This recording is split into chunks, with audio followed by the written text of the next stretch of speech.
সকালে ঘুম ভাঙতে আজকে একটু বেশি লেট হয়ে গেছে। উঠেই দেখি চড়া রোদ উঠে গেছে।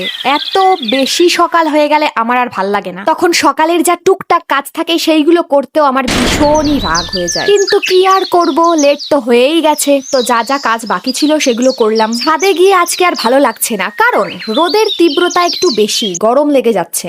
নিচে এসে কিছুক্ষণ পড়তে বসলাম, তারপরে আমার স্টুডেন্ট চলে এসেছে, তারপরে ওকে পড়িয়ে উঠলাম। মা ততক্ষণে বানাচ্ছিল রুটি, আর তার সঙ্গে আলু দিয়ে ডিম দিয়ে বানিয়েছে তরকারি।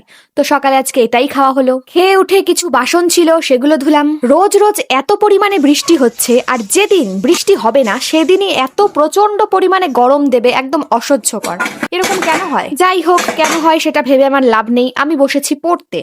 পড়া কমপ্লিট হলে তারপরে আমি বসেছি উল বুনতে। অনেকদিন ধরেই একটা কিছু বানানোর চেষ্টা করছিলাম, আজকে ফাইনালি সেটা কমপ্লিট হলো।